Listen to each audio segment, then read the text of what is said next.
bronze spear point caught the light as it drove through flesh and bone, finding the gap between breastplate and back armour where the divine craftsmanship of Hephaestus had left mortal vulnerability. Patroclus, wearing the armour of Achilles, fighting under the walls of Troy in the guise of the greatest warrior who ever lived, fell to his knees on the dusty plain of Ilium. The man who struck him, Hector, Prince of Troy, stood over the dying Greek warrior and spoke words that would echo through 3,000 years of human memory. "You thought you would sack our city, thought you would drag our women back to Greece as slaves, but the gods have given you to me instead." The death of Patroclus on that blood-soaked afternoon would unleash a chain of events that defined the entire Trojan War. It would transform Achilles from a sulking warrior nursing his wounded pride into an avatar of pure vengeance. It would doom Hector, Troy's greatest defender, to a brutal death and desecration, and it would culminate in the fall of one of the ancient world's mightiest cities. But to understand why this single death mattered so much, why the fall of one Greek warrior changed the course of a 10-year war, we need to understand who Patroclus was, what he meant to Achilles, and how the Greeks found themselves in such desperate circumstances that they needed someone, anyone, to wear the armour of their absent champion. The Trojan War, that great conflict between the Greek alliance and the city of Troy, had dragged into its 10th year. What began with the abduction of Helen, the most beautiful woman in the world, had devolved into a grinding siege that consumed lives and resources on both sides. The Greeks, led by Agamemnon, king of Mycenae, had assembled the greatest army the ancient world had ever seen. Over 1,000 ships carried warriors from across the Greek mainland and islands. Achilles, son of the sea goddess Thetis and the mortal Peleus, commanded the Myrmidons, his legendary warriors from Phthia. He was the Greeks' ultimate weapon, a warrior of such skill and ferocity that his presence on the battlefield could turn the tide of entire engagements. But Achilles was not fighting. He sat in his camp beside his black ships, nursing a grievance that would prove catastrophic for his fellow Greeks. The quarrel had erupted over a woman, Briseis, a war prize that Agamemnon had seized from Achilles after being forced to return his own captive Chryseis to her father, a priest of Apollo. The insult was profound. In the honour-based society of the Greek heroes, such a public humiliation demanded response. Achilles withdrew from the war, taking his Myrmidons with him. Without their greatest warrior, the Greeks began to lose ground. Patroclus, Achilles' closest companion, watched with growing horror as the Trojans pushed the Greeks back toward their ships. The ancient sources describe Patroclus in terms that emphasize his gentleness, his compassion, his fundamental humanity. He was a warrior, certainly, trained in combat from youth, but he lacked the savage joy in battle that defined men like Achilles or Ajax. Homer calls him gentle Patroclus, and describes how Greek warriors came to him with their wounds, knowing he had learned the healing arts. He was in many ways Achilles' opposite. Where Achilles was wrath personified, Patroclus was mercy. Where Achilles pursued glory above all, Patroclus cared about his companions. The relationship between Achilles and Patroclus has been interpreted countless ways over the millennia. Ancient sources vary in their descriptions. Homer's Iliad presents them as extraordinarily close companions, using language that emphasizes deep affection without explicitly defining the relationship's nature. Later Greek writers and philosophers often portrayed them as lovers, following the conventions of Greek pederastic relationships. What remains undisputed across all sources is the intensity of their bond. They shared quarters, ate together, fought side by side when Achilles was engaged in the war. Patroclus was described as slightly older, though some accounts reverse this. He had come to Phthia as a boy after killing another youth in an argument over dice, seeking refuge with Peleus, who took him in and gave him to the young Achilles as a companion. They had grown up together, trained together, sailed to Troy together. When Achilles withdrew from combat, Patroclus remained at his side, though it clearly tormented him to watch the Greeks suffer while they sat idle. Ancient Greek culture placed enormous emphasis on loyalty to one's companions in arms, on the bonds forged between warriors who fought together. To watch your comrades die while you remained safe was a violation of these fundamental values. Yet Patroclus stayed with Achilles, bound by a loyalty that transcended even his sense of duty to the Greek cause. By the time we reached the events leading to Patroclus's death, the military situation for the Greeks had become desperate. Hector, eldest son of King Priam of Troy and the city's greatest warrior, had led the Trojans in a massive assault on the Greek camp. The ancient sources describe the battle in vivid detail. The Trojans, emboldened by Achilles' absence and supported by various gods who favoured their cause, had pushed through the defensive ditch and wooden palisade protecting the Greek ships. They were now fighting among the ships themselves, trying to set them ablaze. If the ships burned, the Greeks would be trapped on the hostile shore of Asia Minor, cut off from any hope of retreat or reinforcement. The fighting was brutal even by the standards of Bronze Age warfare. Ajax, son of Telamon, one of the Greeks' mightiest warriors, was making a desperate stand to protect the ships. He wielded an enormous spear, moving from deck to deck, striking down Trojans as they tried to throw torches onto the vessels. But even Ajax's superhuman strength had limits. Homer describes him sweating, exhausted, driven back step by step by the overwhelming Trojan assault. Around him, other Greek heroes were falling. Odysseus had been wounded. Diomedes, who had once fought gods themselves, had been struck by an arrow. Agamemnon himself had taken a spear wound and withdrew from combat. The Greek army, already demoralized by months of stalemate and Achilles' withdrawal, was on the verge of complete collapse. Nestor, the wise old king of Pylos, had been watching the disaster unfold. This ancient warrior, whose advice and counsel had guided the Greek cause through numerous crises, saw only one possible solution. He went to Patroclus. The scene, as described in the Iliad, is masterfully constructed. Nestor found Patroclus tending to Eurypylus, another wounded Greek hero, binding his wounds and trying to ease his pain. This detail is significant. While his fellow Greeks were dying, while the war hung in the balance, Patroclus was engaged in an act of mercy and healing. It emphasizes his fundamental character, the compassion that defined him. Nestor spoke to Patroclus about the Greeks' desperate situation. He described how the greatest warriors had all been wounded or driven back. He painted a picture of imminent catastrophe. The ships would burn, the army would be destroyed, everything they had fought for over 10 years would be lost. And he placed the responsibility for this disaster squarely on Achilles' pride. Your friend's anger may be justified, Nestor told Patroclus, but when Troy celebrates victory over the Greeks' corpses, what will that anger have accomplished? Then Nestor made his crucial suggestion. If Achilles will not fight, perhaps he might lend you his armour. Let the Trojans think Achilles has returned to battle. The sight alone might drive them back. And you, Patroclus, you are a warrior in your own right. Lead the Myrmidons into battle. Save your companions. The psychology of this moment is fascinating. Nestor was exploiting the tension that must have been tearing Patroclus apart. His loyalty to Achilles demanded that he support his companion's withdrawal, respect his justified anger at Agamemnon's insult. But his loyalty to their fellow Greeks, his compassion for suffering warriors, his own sense of honour, all demanded action. Nestor was offering him a way to resolve this conflict.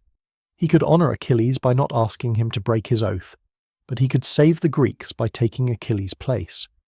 Patroclus went to Achilles. The conversation between them, recorded in the Iliad, reveals the complexity of their relationship and the tragedy about to unfold. Patroclus found Achilles by his ship and immediately broke down weeping. The sight of his friend in tears moved Achilles to ask what was wrong. Patroclus's response is worth examining. He described the wounded heroes, the burning ships, the imminent destruction of the Greek army, and he begged Achilles to relent, to put aside his anger and save his companions. If you cannot forgive Agamemnon, he said, if your rage is too great, at least let me fight. Give me your armour. Let me lead the Myrmidons. Save our friends. Achilles' response reveals both his continued bitterness and the depth of his love for Patroclus. He dismissed the wounded heroes with barely concealed contempt. They had stood by while Agamemnon dishonoured him. Let them suffer for it. He spoke at length about his justified anger, about the insult he had endured. But then, seeing Patroclus's distress, he relented partially. He agreed to let Patroclus take his armour and lead the Myrmidons, but he gave him specific, explicit instructions. Drive the Trojans back from the ships, that is all. Do not pursue them to the walls of Troy. Do not try to storm the city. Push them back, save the ships, then return. Achilles emphasized this repeatedly. Fight at the ships, then come back. The ancient sources make clear that Achilles understood the danger. He knew what could happen if Patroclus got caught up in the fury of battle and pursued too far. Why did Achilles give these instructions? The ancient commentators and modern scholars have debated this question. Some suggest he feared for Patroclus' safety, knowing his companion lacked his own near invulnerability. Achilles had been dipped in the river Styx by his mother, making him impervious to harm except for his heel. Patroclus had no such protection. Others suggest Achilles was concerned about glory. If Patroclus sacked Troy, the greatest achievement of the war would belong to someone else. The Iliad itself suggests that Achilles wanted to preserve his own ultimate value to the Greeks. If Patroclus solved the crisis completely, if he drove the Trojans all the way back to their city and broke their power, then Agamemnon would never have to apologize, never have to make amends. The insult would stand unaddressed. Whatever his reasoning, Achilles armed Patroclus in his divine armour. The breastplate, the greaves, the shield, the helmet with its horsehair crest, all crafted by Hephaestus himself, gifts from the gods to Peleus on his wedding day to the goddess Thetis, then passed to their son Achilles. Only the spear did Patroclus not take. That massive ash spear, also a gift from the gods, was too heavy for anyone but Achilles to wield. Patroclus took a different weapon, more suited to his strength. Then Achilles called the Myrmidons. These legendary warriors, the private army of Thea, had been idle for weeks while the war raged. They gathered around their leader, and Homer describes them like wolves hungry for battle, eager to return to the fighting. Achilles addressed them, reminding them of their complaints about his withdrawal, their eagerness to fight. Now they would have their chance. They would follow Patroclus, win glory, and show the Greeks what they had been missing. But again, Achilles emphasized the limits of the mission. Drive them from the ships. Nothing more. The appearance of Patroclus in Achilles' armour had an immediate electric effect on both armies. The Greeks, who had been on the verge of breaking, suddenly found renewed courage. The Trojans, who moments before had been on the brink of total victory, felt a shock of fear run through their ranks. Achilles had returned. The one warrior they had no answer for, the demigod whose presence on the battlefield meant death, had rejoined the war. The psychological impact was enormous. Ancient warfare depended heavily on morale, on the collective courage of massed men fighting shoulder to shoulder. The appearance of a legendary warrior could turn a rout into a rally, transform certain defeat into possible victory. Patroclus led the Myrmidons forward in a wedge formation, fresh troops smashing into exhausted Trojans. The impact of their charge broke the Trojan momentum. Homer describes Patroclus's Aristeia, his moment of greatest glory, in vivid detail. He killed Perechmes, leader of the Paeonians, he struck down Areilycus, he slew Pronus, Thesta, Euryalus, and Erymas. The catalogue of his victories goes on name after name, as Patroclus cut through the Trojan ranks like a force of nature. The Trojans began to pull back from the ships. The immediate crisis was passing. Patroclus had accomplished his mission. The ships were saved. This was the moment to stop, to withdraw as Achilles had instructed. But Patroclus did not stop. The ancient sources describe how battle fury seized him, how the momentum of victory and the exhilaration of combat drove him forward. The Trojans were retreating in disorder. Why not pursue? Why not turn retreat into rout? The walls of Troy were visible in the distance. How close was he to ending the entire war? The armour he wore was that of Achilles. Perhaps it made him feel invincible, feel capable of achieving what Achilles himself might achieve. Or perhaps it was simpler than that. His friends had been dying. The Trojans had nearly destroyed the Greek army. Why should he show them mercy, let them escape to fight another day? Patroclus pursued the Trojans across the plain toward the city. He killed Sarpedon, son of Zeus and king of the Lycians, Troy's most important allies. The death of Sarpedon was itself a pivotal moment. Zeus himself watched his mortal son die, wanting to save him but bound by fate. The king of gods actually wept tears of blood as Sarpedon fell to Patroclus' spear. The armour of Sarpedon, magnificent and valuable, was stripped from his corpse as Greeks and Trojans fought savagely over his body. Patroclus had now killed not just ordinary warriors, but a king, a son of Zeus. His glory was reaching heights that few heroes ever achieved. But he had also drawn the attention of the gods who favoured Troy. Apollo, the far striker, the god of archery and plague, had been watching. The ancient sources make clear that the gods were active participants in the Trojan War, supporting their favoured mortals and striking down their enemies. Apollo had particular reason to hate the Greeks. Early in the war, Agamemnon had dishonoured Apollo's priest, leading to a plague that decimated the Greek camp. Now Apollo saw Patroclus, in his fury, actually trying to scale the walls of Troy itself. 3 times Patroclus set his shield against the wall and tried to climb. 3 times Apollo himself pushed him back. The 4th time the god spoke aloud, warning Patroclus to withdraw. "This city is not fated to fall to you," Apollo said, "not even to Achilles himself, who is far greater than you." This was the crucial moment. Patroclus was being given a chance to recognize he had gone too far, to acknowledge the limits of mortal achievement, to accept that some boundaries should not be crossed. A wise man would have heard the god's warning and retreated, but Patroclus was caught in the grip of battle fury, the combat trance that ancient warriors both cultivated and feared. He pulled back slightly from the walls but continued fighting among the Trojans near the city gates. Then Apollo acted directly. The god shrouded himself in mist and approached Patroclus from behind. What happened next is described with brutal clarity in the Iliad. Apollo struck Patroclus across the back with his immortal hand. The blow was stunning, disorienting. The helmet of Achilles, which no mortal hand could damage, fell from Patroclus's head and rolled in the dust. The ancient sources note the horror of this moment. That helmet had never touched the ground before, had been sacred, had protected Achilles through countless battles. Now it lay in the dirt, and everyone who saw it knew what it meant. The armour's protection was broken. Apollo's blow did more than knock off the helmet. It shattered Patroclus's spear. It tore loose the fastenings of his breastplate, leaving his torso exposed. It filled Patroclus with confusion and weakness, leaving him standing helpless in the middle of the Trojan army.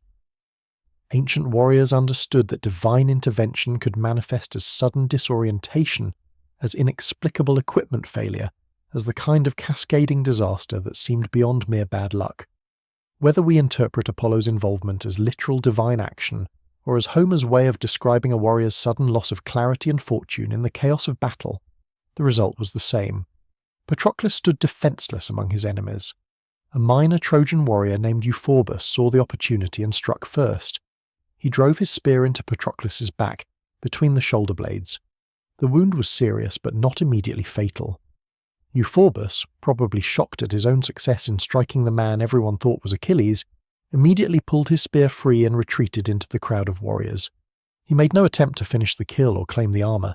He had wounded Achilles as he thought, and that was glory enough.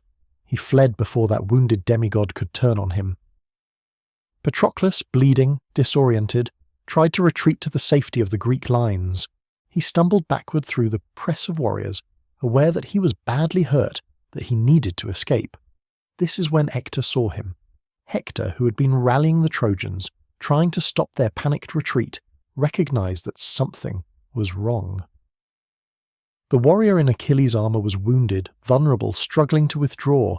Hector, prince of Troy, commander of its armies, the man whose duty was to defend his city and his people, saw his opportunity and took it. Hector came at Patroclus from the front. He drove his spear low into Patroclus's lower abdomen, just above the groin. The bronze point punched through the remaining armor, through muscle and organs, emerging from Patroclus's back. It was a killing blow. Patroclus collapsed, the spear still in him, and the crash of his falling body, Homer tells us, echoed across the battlefield. Warriors on both sides stopped fighting for a moment, recognizing that something momentous had just occurred. Hector stood over the dying man and spoke. The words, as recorded in the Iliad, drip with triumph and contempt. He reminded Patroclus that he had thought to sack Troy, to enslave its women. He claimed that Patroclus had believed Achilles would protect him, had told him not to return until he had killed Hector himself. "But the gods have given you to me instead," Hector said. "My spear has saved Troy. Now the vultures will eat you while Achilles, for all his strength, sits helpless beside his ships." Patroclus, dying, managed to respond. His final words are among the most prophetic in all of Greek literature. He told Hector not to boast too greatly. Yes, he was dying, but he had been killed by the god Apollo first, by divine intervention.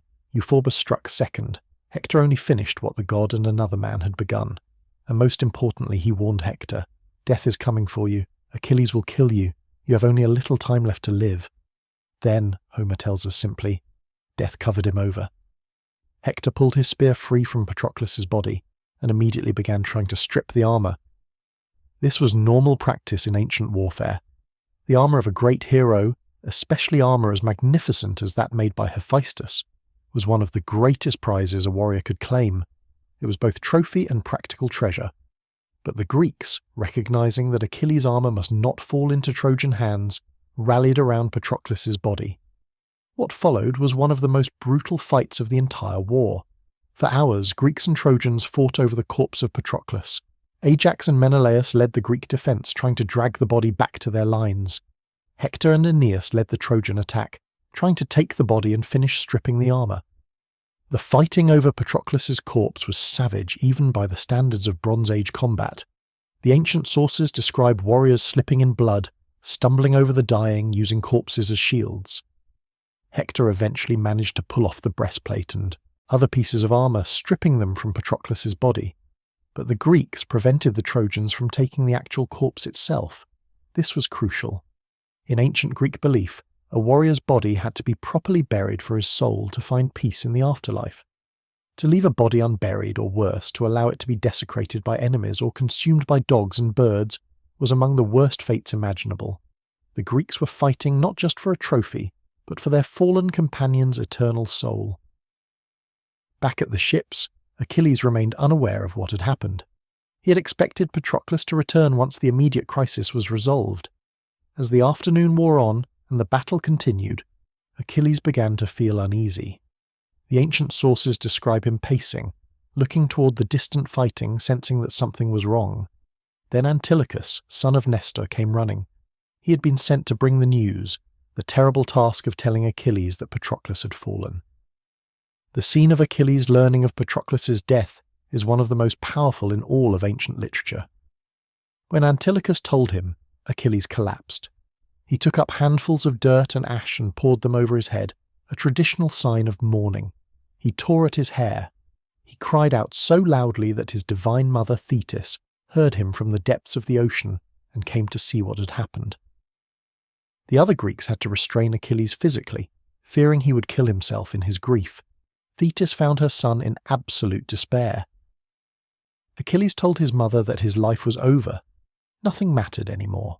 Patroclus was dead, killed wearing Achilles' own armour, following Achilles' own orders, trying to save the Greeks that Achilles had abandoned in his anger. The guilt was crushing. If he had been fighting, Patroclus would not have died. If he had not lent his armour, Patroclus would not have been targeted. If he had not given in to his rage at Agamemnon, none of this would have happened. His pride, his anger, his precious honour had cost him the person he loved most in the world.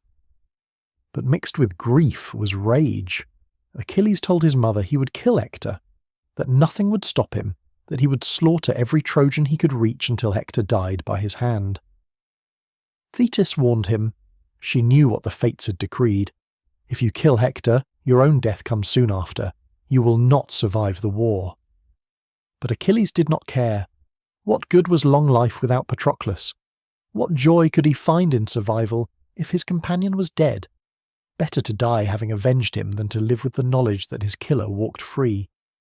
Then may I die at once, Achilles said, since I could not save my friend. While Achilles mourned, the battle over Patroclus's body reached its climax. Hector, now wearing Achilles' armour himself, was trying to drag the corpse away to feed to the dogs. Ajax and Menelaus, fighting desperately, managed to throw the body over Ajax's shoulders. He began, carrying it back toward the ships while Menelaus covered his retreat. The Trojans pursued, still trying to take the body. The Greeks formed a fighting retreat, every step contested, every yard purchased with blood. They brought Patroclus's body to Achilles. The sources describe how carefully they laid him out, how they washed the blood and dirt from his face. Achilles looked down at his companion's corpse and wept. He made a vow over the body. He would not bury Patroclus until he had killed Hector and brought 12 Trojan prisoners to sacrifice on the funeral pyre. He would cut his hair, which a warrior kept long until he accomplished some great deed, and lay it on Patroclus's body. He swore that Hector would pay for what he had done. That night, Thetis went to Hephaestus, the smith god, and begged him to forge new armour for her son. The god who loved Thetis agreed. He worked through the night at his divine forge, creating armour that would be described in loving detail in the Iliad. The shield alone took dozens of lines to describe, with its scenes of cities at peace and war, of farmers and warriors, of the ocean circling all. This new armour was even more magnificent than what had been lost, armour that would become legendary in its own right. At dawn, Achilles armed himself in the new divine armour, but first, he did something that shocked everyone who witnessed it. He went to Agamemnon and publicly reconciled with him. The quarrel that had started everything, the insult that had led to his withdrawal, the pride that had cost Patroclus his life, Achilles set it all aside. He told Agamemnon that their argument had been foolish, that it benefited only the Trojans, that Patroclus had died because of it. He asked only that they put it behind them and return to war. The other Greeks could barely believe what they were hearing. Achilles, who had clung to his anger for weeks, who had valued his honour above everything, was simply letting it go. But Achilles was no longer the same man who had withdrawn from combat. That warrior had cared about glory, about personal honour, about his status among the Greeks. The Achilles who armed himself in Hephaestus' new armour cared about nothing except killing Hector. He was no longer a warrior seeking glory. He was an instrument of vengeance, death personified, wrath given form. When Achilles entered battle that day, the Trojans broke. Warriors who had fought confidently hours before fled in terror at the sight of him. He carved through their ranks like a force of nature, killing everyone who stood before him. The ancient sources describe the river Scamander running red with Trojan blood, clogged with bodies. Achilles fought with such fury that even the gods were alarmed. He killed so many Trojans that the river god himself rose up and tried to drown him, angry at the defilement of his waters. Only intervention by Hephaestus, who dried the river with divine fire, saved Achilles. Hector's brothers, his friends, his comrades all fell to Achilles' spear. The Trojan prince knew his death was coming.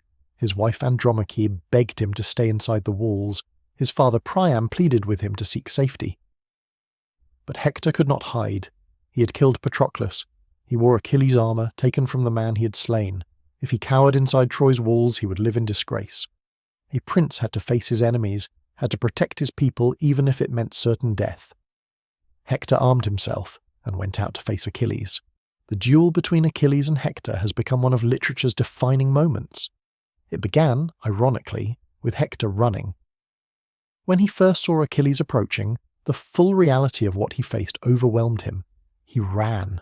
3 times Achilles chased him around the walls of Troy while both armies watched.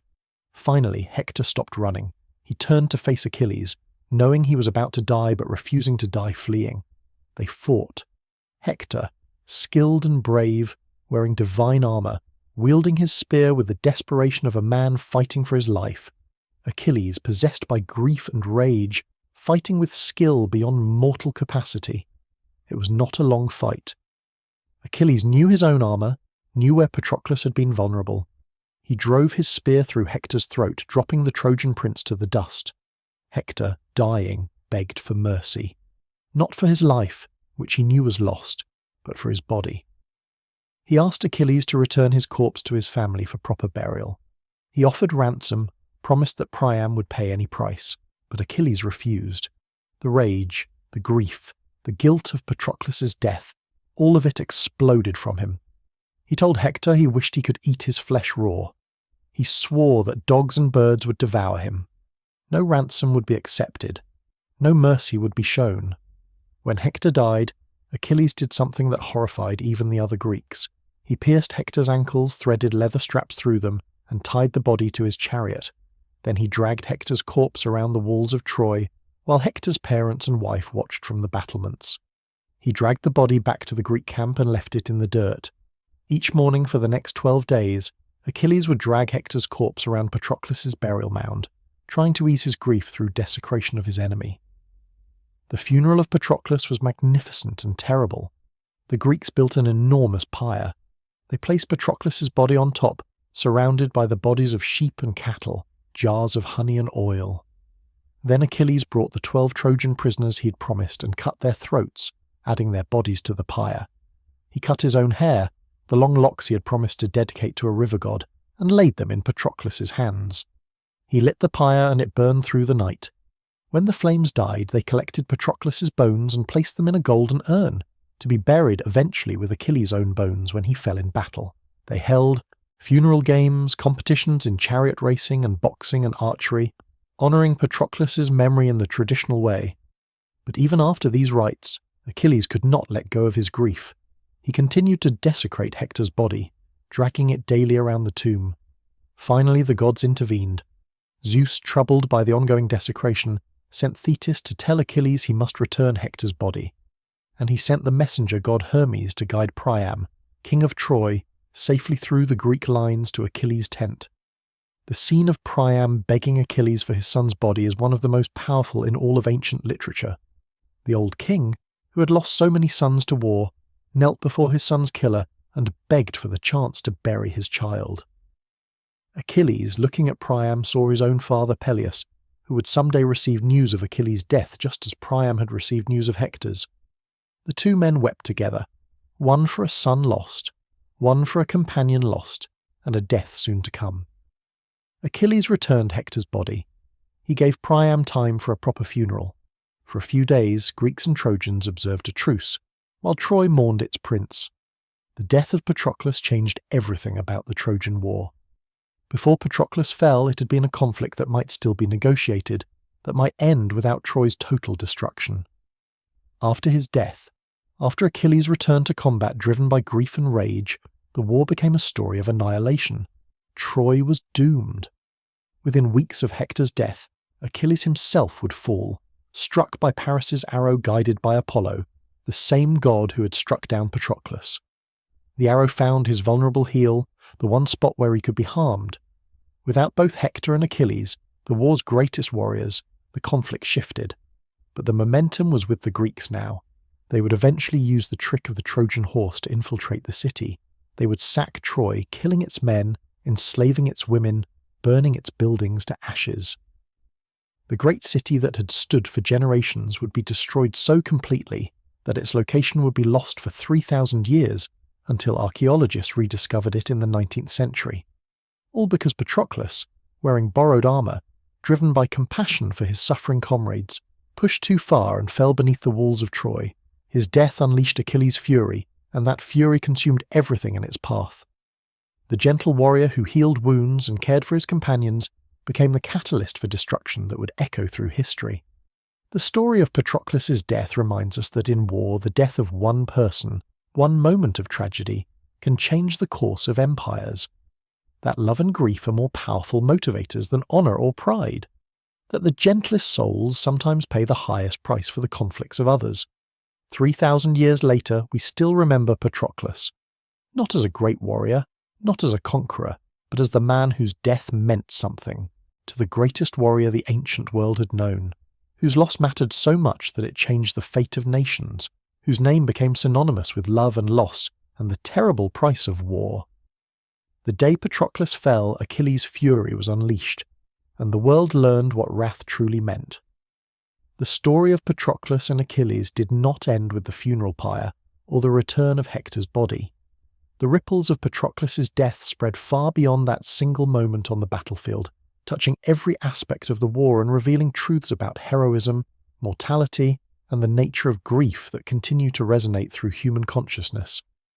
To understand the full impact of what happened when Patroclus fell, we need to examine not just the immediate aftermath, but the deeper implications for everyone involved, for the war itself, and for how the ancient Greeks understood life, death, and what it meant to be human. The transformation of Achilles after Patroclus's death was so complete, so fundamental, that the ancient sources treat him almost as a different person. The Achilles who withdrew from combat over a perceived insult to his honour was motivated by concerns that now seem trivial to him. Honour, glory, status among his peers, all the things that had defined his identity as a warrior, meant nothing compared to the loss he had suffered. The ancient Greek concept of kleos, the immortal glory that a warrior won through great deeds, and that would keep his name alive after death, had been Achilles' driving motivation. He had come to Troy knowing, through his mother's prophecy, that he faced a choice. He could stay home, live a long, peaceful life and be forgotten. Or he could go to Troy, die young and achieve eternal glory. He had chosen glory. But what good was eternal glory when the one person whose opinion mattered most was dead? This transformation was visible in how Achilles fought after his return to battle. Before Patroclus' death, combat had been almost a game to Achilles, an opportunity to demonstrate his superiority, to win prizes and recognition. He fought with confidence bordering on arrogance, secure in his near invulnerability and unmatched skill. The Achilles who returned to battle after Patroclus fell fought like a man who no longer cared whether he lived or died. He took risks that horrified his fellow Greeks. He pursued Trojans into situations where he could be surrounded and cut off. He fought with a savagery that went beyond normal combat fury. Warriors who faced him described it as fighting against death itself, not a man but a force of nature that could not be reasoned with or deterred. The ancient sources preserve accounts from Trojan survivors that reveal how terrifying Achilles became. One captured Trojan warrior, interrogated by the Greeks, described watching Achilles advance through a group of defenders. He did not fight like other men, the prisoner said. Other warriors would strike, then defend, then strike again. Achilles simply moved forward, his spear constantly in motion, killing with every step. It was like watching a storm move across a field, destroying everything in its path. You could not stop him. You could only hope he did not notice you. Men threw down their weapons and ran rather than face him. Our bravest warriors, men who had fought for 10 years without fear, became terrified children when they saw him coming. This terror had a practical effect on the war. The Trojans, who had been winning before Achilles' return, who had nearly burned the Greek ships and ended the war in victory, suddenly found themselves unable to leave their city walls. Hector had been their answer to Achilles, their one warrior who could face the Greek champion with any hope of survival. With Hector dead, the Trojans had no one who could stand against Achilles. They retreated behind their walls and simply tried to survive, hoping the Greeks would eventually give up and go home. But the Greeks were not leaving. Not anymore. Patroclus' death had changed their motivation too. Before Patroclus fell, the Greek army had been fracturing. The war had dragged on for 10 years. Men were tired, supplies were limited, and the political tensions among the Greek leaders had been growing worse. The quarrel between Achilles and Agamemnon was just the most visible manifestation of deeper problems. Many Greeks had begun to question whether Helen, the woman whose abduction had started the war, was worth this much blood and treasure. There was talk of abandoning the siege, of going home to families and farms that had been neglected for a decade. The Greek alliance was held together more by momentum and sunk cost than by any real unity of purpose. Patroclus' death changed that equation. His sacrifice, his attempt to save his companions even at the cost of his own life, became a rallying point. The Greeks had lost one of their best, not in some distant battle, or through the chances of war, but because he had been trying to save them from their own disaster. The guilt and grief was collective. Warriors who had resented Achilles' withdrawal, who had complained about the Myrmidons sitting idle while others fought, suddenly saw the situation differently. Patroclus had worn Achilles' armour because they had been losing. He had pushed too far toward Troy's walls because the Trojans had nearly destroyed the Greek army. His death was not just Achilles' loss, it was theirs. This shared grief unified the Greeks in a way that 10 years of fighting had not. The army that had been on the verge of fragmentation came together with renewed purpose. They were no longer fighting for Helen, or for honour, or even for victory in the abstract sense. They were fighting for Patroclus to ensure that his death would not be meaningless, to take Troy so completely that no one would ever question whether the sacrifice had been worthwhile. The funeral games held in Patroclus' honour were not just traditional rituals, they were a recommitment ceremony, a moment when the entire Greek army reaffirmed their dedication to the war. The specific details of Patroclus' funeral reveal how the Greeks understood death and memory.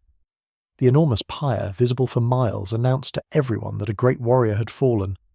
The sacrificed animals, the honey and oil, the precious goods burned along with the body, all demonstrated the value placed on his life. But the most significant element was the 12 Trojan prisoners that Achilles sacrificed.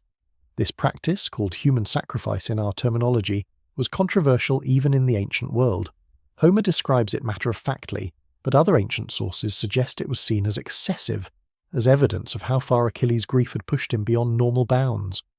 The prisoners were young men, probably teenagers or in their early 20s, captured during Achilles' rampage through the Trojan countryside. They would have known why they had been taken alive when so many others were simply killed. They would have spent their final days knowing they were going to die not in combat, but as offerings to a dead man they had never met. The ancient sources do not record their names or their final words. They exist in the story only as evidence of Achilles' grief and rage, their individual lives subsumed into the larger narrative of heroic tragedy. Modern readers often struggle with this element of the story. How can we admire Achilles? How can we see his grief as noble or profound when it led him to murder prisoners in cold blood? The ancient Greeks themselves wrestled with this question. Some sources defend the sacrifice as appropriate for such a great warrior's funeral. Others suggest it was evidence that Achilles had been driven mad by grief, that he had lost the ability to distinguish between justice and revenge. The fact that Homer includes it without explicit condemnation, but also without celebration, suggests he wanted his audience to grapple with the moral complexity. Great grief does not excuse terrible actions, but it may explain them. Achilles' love for Patroclus was genuine and deep, but that love, when twisted by loss, became destructive not just to his enemies, but to his own humanity. The desecration of Hector's body raises similar questions. For 12 days, Achilles dragged Hector's corpse around Patroclus's tomb. Each morning he would harness the body to his chariot and drive in circles, while Hector's parents and wife watched from Troy's walls. The ancient sources tell us that the gods, troubled by this ongoing violation of proper treatment for the dead, miraculously preserved Hector's body. Despite the dragging, the exposure to sun and dirt, the body did not decay or become mutilated. Apollo himself protected it, seeing in Achilles' actions something that offended even divine sensibilities. This detail is significant because it shows that even in a world where the gods actively participated in human conflicts, where Zeus and Hera and Apollo took sides and struck down mortals, there were still limits. Hector had died honourably, in combat, fighting to protect his city. He deserved burial with appropriate honours. By denying him this, by continuing to desecrate his body even after death, Achilles was violating fundamental codes that transcended the immediate conflict. The gods' preservation of Hector's body was both a miracle and a rebuke, a reminder that grief, however justified, did not grant unlimited license for revenge. The scene where Priam comes to beg for Hector's body is one of the most psychologically complex in all of ancient literature. Priam was the king of Troy, but he came to Achilles not as a king but as a father. He brought magnificent ransoms, treasures that represented Troy's wealth, but what moved Achilles was not the treasure, but Priam's words. The old king told Achilles to remember his own father, Peleus, who was aging far away in Phthia, who waited for a son who would never return home. Priam had lost so many sons to this war. Hector was the last and best of them. He asked Achilles to imagine how Peleus would feel receiving news of Achilles' death, to imagine his father's grief, and then to show the mercy that Priam hoped someone might someday show to Peleus. This appeal worked where threats or treasure could not because it reframed everything. Achilles saw in Priam not just his enemy but a reflection of his own father's future suffering. The grief that had made him cruel, that had driven him to desecrate Hector's body, was the same grief that Priam was experiencing, that Peleus would soon experience. They were not enemies in that moment but fellow sufferers, men bound together by the universal experience of loss. Homer describes how they wept together, Priam for Hector and his other sons, Achilles for Patroclus and for his father, and for his own death, which he knew was coming soon. This scene is often interpreted as the moment when Achilles regains his humanity, when he steps back from the abyss of pure rage and revenge, and remembers what it means to be human. By returning Hector's body, by granting Priam's request, Achilles was acknowledging that his enemy was also human, also loved, also deserving of the basic dignities accorded to the dead. It did not change the fundamental situation. The war would continue. Troy would eventually fall. Achilles would die soon after Hector. But in that moment, humanity reasserted itself over the dehumanizing logic of total war. The consequences of Patroclus's death extended beyond Achilles' personal transformation. The tactical situation of the war had fundamentally changed. Before Patroclus's Aristeia and death, the Trojans had been ascendant. They had pushed the Greeks back to their ships, had been on the verge of burning those ships and trapping the entire Greek army on hostile shores. If they had succeeded, it would have been one of the most complete military victories in ancient history. The entire Greek alliance would have been destroyed or forced to surrender. Paris's abduction of Helen would have been vindicated. Troy would have proven itself superior to the combined might of the Greek kingdoms. Patroclus's intervention, his decision to take Achilles' armour and lead the Myrmidons into battle, prevented this disaster. Even though he died in the attempt, even though the cost was ultimately his life, he accomplished his immediate mission. The ships were saved. The Greek army survived to fight another day. In purely military terms, Patroclus won a strategic victory even as he suffered a personal defeat. This is one of the great tragic ironies of the story. If Patroclus had followed Achilles' instructions exactly, if he had driven the Trojans from the ships and then withdrawn, he would have lived. The Greeks would still have been saved. But by pushing too far, by pursuing the Trojans toward their walls, he triggered the sequence of events that led to his death, and, ultimately, to Troy's destruction. The question of what would have happened if Patroclus had survived has occupied writers and scholars for millennia. Would Achilles have eventually rejoined the war anyway? Would the Greeks have found some other way to break the stalemate?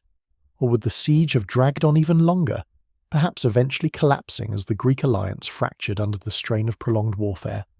We cannot know, of course, but the ancient sources suggest that Patroclus's death was the crucial catalyst. It was not just that Achilles returned to combat, it was that he returned with such focused fury, such complete dedication to destroying Troy, that the Trojans could not withstand him. The later stages of the war, after Achilles' death, demonstrate how completely the balance had shifted. Achilles fell to Paris's arrow, guided by Apollo striking his vulnerable heel. This death, prophesied from the beginning, fulfilled the destiny that Thetis had warned him about. If he went to Troy, he would die young but achieve eternal glory. He had chosen that path, and Patroclus's death had merely accelerated the inevitable. But even after Achilles fell, the Greeks continued to win. They brought new heroes to the fight, including Neoptolemus, Achilles' son, who fought with his father's weapons and some of his father's fury. They received the bow of Heracles, a weapon that Greek prophecy said was necessary for Troy's fall. They conceived the stratagem of the Trojan horse. The fall of Troy itself, when it finally came, was total. The Greeks showed no mercy. They killed the men, enslaved the women and children, burned the buildings, tore down the walls. They wanted to ensure that Troy would never threaten anyone again, that it would stand as a permanent warning about the cost of defying the Greek alliance. The brutality of Troy's destruction was shocking even by ancient standards. Priam was killed at an altar where he had sought sanctuary. Hector's infant son Astyanax was thrown from the city walls so he could never grow up to avenge his father. Hector's wife Andromache, who had begged her husband not to fight Achilles, was enslaved and given as a prize to Neoptolemus. The complete annihilation of Troy as a living city, its transformation into ruins and memory, can be traced directly back to Patroclus's death and the fury it unleashed. The relationship between Achilles and Patroclus has been interpreted and reinterpreted countless times over the millennia since Homer composed the Iliad. Ancient Greek audiences, living in a culture that recognized and even celebrated certain forms of same-sex relationships between men, often read the relationship as romantic or erotic. Plato's Symposium, written several centuries after Homer, includes a discussion where characters debate whether Achilles or Patroclus was the Erastes, the older lover, or Eromenos, the younger beloved, in a pederastic relationship. Later, Greek and Roman writers took for granted that the relationship was romantic, differing only in the details. Modern interpretations vary widely. Some scholars argue that Homer deliberately left the nature of the relationship ambiguous, using language that could support multiple readings.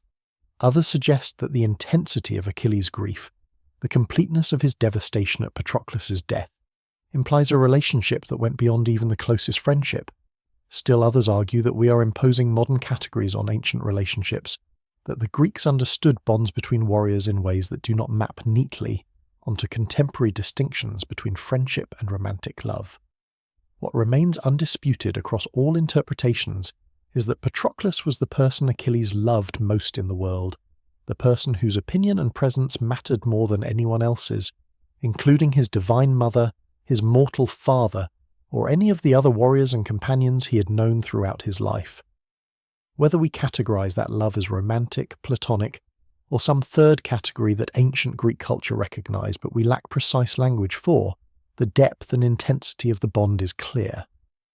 Patroclus's death destroyed Achilles in ways that nothing else could have.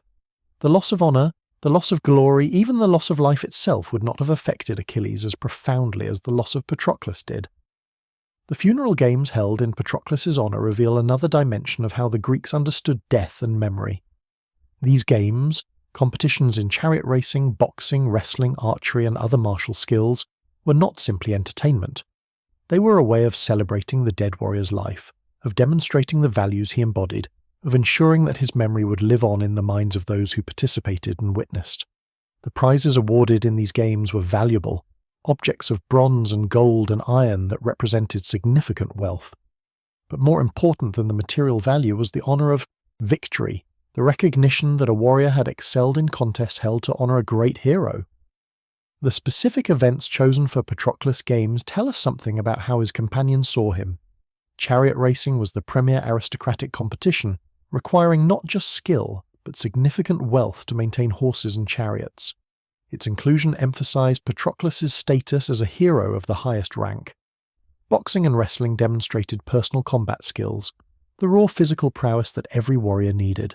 Archery required precision and patience, qualities that Patroclus himself had embodied. The games were not just random athletic competitions, but carefully chosen events that reflected the deceased warrior's virtues and values. The controversies that erupted during the games, the disputes over who had won, the arguments about fair play, even these conflicts served a purpose in the grieving process. They showed that life continued, that the community of warriors was still functioning, that the death of one man, however beloved, had not destroyed the social fabric that bound the Greeks together. By arguing about chariot racing and wrestling victories, the Greeks were reasserting normalcy, demonstrating that they could still engage with the ordinary competitions and concerns of warrior culture, even while mourning an extraordinary loss. The golden urn that held Patroclus's ashes, waiting to be joined eventually by Achilles' own ashes, symbolized both the depth of their bond and the Greek understanding of death. In ancient Greek belief, proper burial was essential for the soul's transition to the afterlife. An unburied body meant a restless spirit, unable to cross the river Styx and find peace in Hades. By preparing a burial place that would eventually hold both their ashes, Achilles was ensuring that even in death they would not be separated. They would rest together for eternity, their bones mingled in the same vessel, their tomb a monument to their friendship and to the values they represented. This tomb, described in the ancient sources as a prominent mound on the shore near Troy, would become a landmark for later generations. Sailors passing by would point it out, telling stories of the great heroes buried there. Alexander the Great, centuries later when he invaded Asia, made a pilgrimage to the tomb of Achilles, seeing himself as a spiritual successor to the legendary warrior. The tomb's persistence as a landmark and pilgrimage site demonstrates how completely Achilles' choice had succeeded. He had chosen to die young and achieve eternal glory rather than live long and be forgotten. Patroclus, who had not sought glory but only to save his companions, achieved the same immortal remembrance through his association with Achilles. The broader cultural impact of Patroclus's death and Achilles' response shaped Greek and later Western understanding of heroism, love and mortality. The story became one of the foundational narratives of Western literature, retold and reinterpreted by countless writers, artists and thinkers. The basic elements, the devoted companion who dies trying to help others, the warrior driven to fury and revenge by grief, the old king begging for his son's body, these scenes have been adapted and echoed in stories ranging from medieval romances to modern war films. Part of the story's enduring power comes from its moral complexity. Achilles is simultaneously sympathetic and appalling. His grief is genuine and profound, his love for Patroclus moving and admirable. But his response to that grief, the human sacrifices, the desecration of Hector's body, the savage joy he takes in slaughter, these actions reveal how love and grief can warp even heroic virtue into something monstrous. The story does not offer easy moral lessons. it does not tell us that Achilles was right to take revenge or wrong to go too far. Instead, it presents the full complexity of human emotion and action, trusting the audience to grapple with the difficult questions it raises. Similarly, Patroclus is heroic in his compassion and his willingness to risk himself for others, but his death arguably results from a failure to follow instructions, from being caught up in battle fury and pursuing too far. Was he courageous or reckless? Did he die nobly or foolishly? The ancient sources do not provide clear answers, and this ambiguity has kept interpreters arguing for millennia. Perhaps the point is that real human actions rarely fit neatly into categories of wise or foolish, heroic or reckless. Patroclus did what seemed right in the moment, driven by compassion and the momentum of battle, and the consequences were tragic but also somehow inevitable. The intervention of the gods in Patroclus's death adds another layer of complexity. Apollo struck him from behind, stunning him and removing his armor's protection. Without divine intervention, would Patroclus have survived? The ancient Greeks believed that the gods actively participated in human affairs, that they took sides in conflicts and struck down mortals they opposed. From this perspective, Patroclus's death was not simply the result of tactical mistakes or superior Trojan fighting. It was fate, the will of the gods, something that was always going to happen regardless of human choice or action. But even within the ancient Greek framework, this raises troubling questions. If the gods decreed that Patroclus must die, that Troy must fall, that Achilles must choose revenge over long life, then what meaning does human choice have? Are we simply acting out roles in stories written by forces beyond our control? Or do we retain some agency even within the constraints of fate? The ancient Greeks themselves debated these questions intensely. Some suggested that fate operated at general level, determining ultimate outcomes while leaving room for human choice in the details. Others argued that everything was predetermined, that even the illusion of choice was part of the gods' design. Modern readers, mostly operating without belief in the literal existence of Greek gods, can interpret divine intervention as metaphor or symbolism. Apollo's blow might represent the unpredictability of battle, the way that even great warriors can be struck down by factors beyond their control. The god's preservation of Hector's body might symbolize the persistence of human dignity even in death, the way that certain basic moral principles transcend individual revenge. Reading the story this way allows us to engage with its human truths without necessarily accepting its supernatural framework. The death of Patroclus also illuminates the specific horrors of Bronze Age warfare. Modern readers often romanticize ancient combat, imagining noble single combats between heroes armed with swords and spears. The reality was far more brutal. Bronze Age weapons were effective killing tools. A spear thrust could punch through armor and organs, causing rapid death from blood loss or internal injuries. The wounded often died slowly, in agony, from infections that ancient medicine could not treat. Bodies left on the battlefield were consumed by dogs and birds, a fate considered deeply shameful but common enough that Homer describes it repeatedly. The armor itself, while providing some protection, was hot, heavy, and restrictive. Warriors fought in the Mediterranean heat wearing bronze breastplates, carrying heavy shields, swinging weapons that required significant strength to wield effectively. Combat was exhausting, even before accounting for wounds and blood loss. The stamina required to fight for hours, as the sources describe warriors doing, was extraordinary. The psychological toll was equally severe.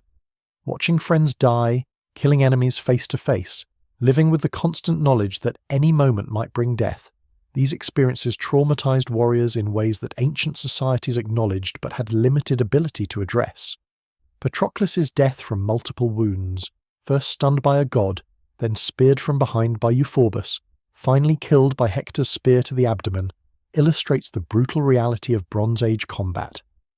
Death was rarely clean or quick. Warriors often survived initial wounds only to die slowly from blood loss or infection. The fact that Patroclus remained conscious long enough to prophesy Hector's death suggests his most severe wound, Hector's spear thrust, had not immediately pierced vital organs but would still prove fatal.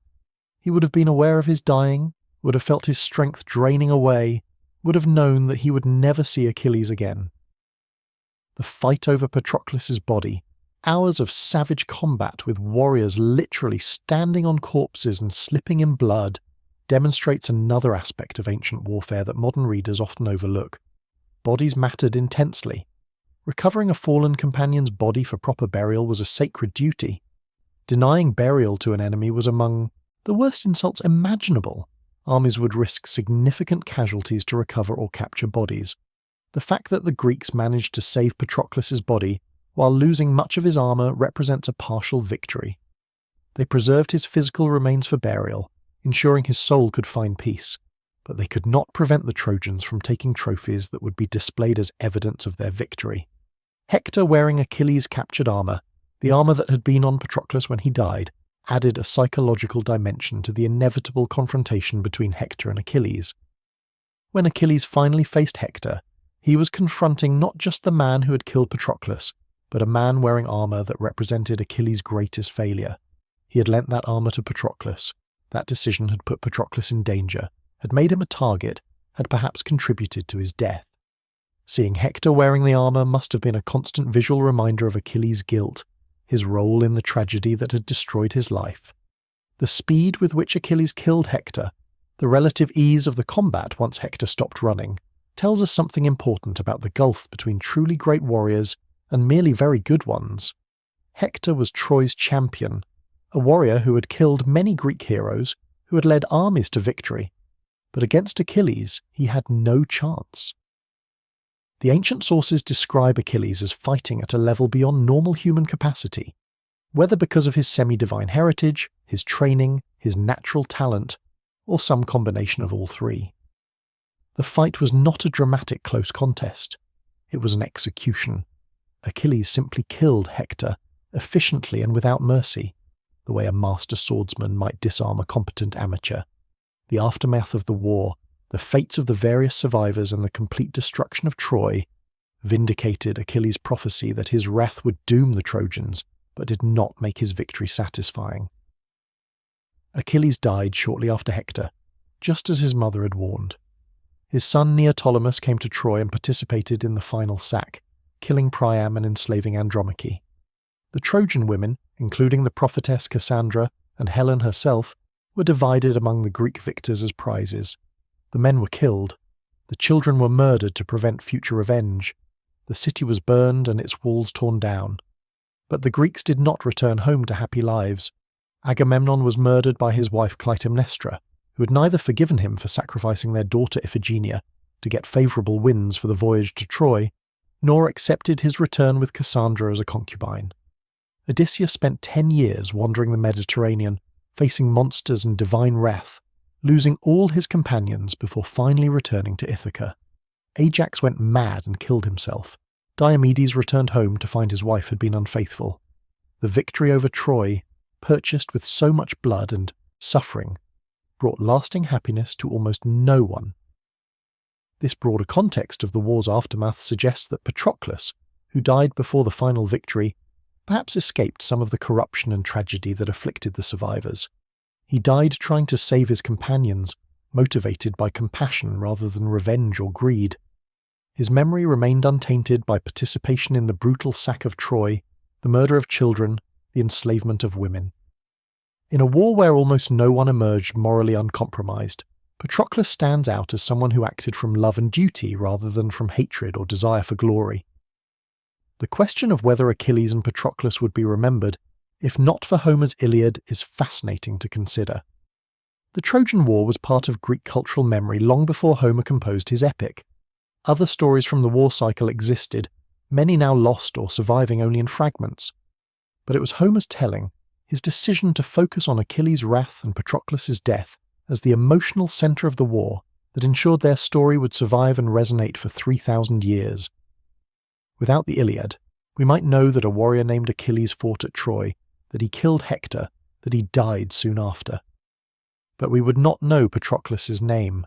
We would not understand the depth of their bond or the way that love and loss shaped the war's outcome. This raises the interesting point that historical immortality, the eternal glory that Achilles sought, depends not just on great deeds, but on having those deeds recorded by skilled storytellers. Countless warriors have lived and died bravely, have loved deeply and grieved profoundly, but we do not remember them because no Homer told their stories. The glory Achilles achieved was real but contingent. If the Iliad had been lost, if Homer had chosen a different focus for his epic, if Greek culture had not preserved and transmitted his work, then Achilles and Patroclus would be as forgotten as thousands of other Bronze Age warriors whose names we will never know. The day Patroclus fell beneath the walls of Troy, Achilles' fury was unleashed and the fate of empires was sealed. But more than that, a story was created that would define Western literature's understanding of love, loss, heroism, and mortality.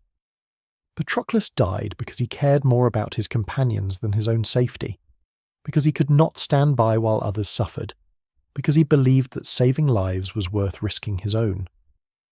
Achilles avenged him because love matters more than honour, because grief transcends politics, because some losses are too profound to accept without response. Together, their story asks us to consider what we would risk for those we love, what limits exist on justified revenge, and whether glory achieved through suffering is worth the cost. 3,000 years later, we still wrestle with these questions, still find meaning in their story, still remember the gentle warrior and the furious hero whose love and loss changed the world.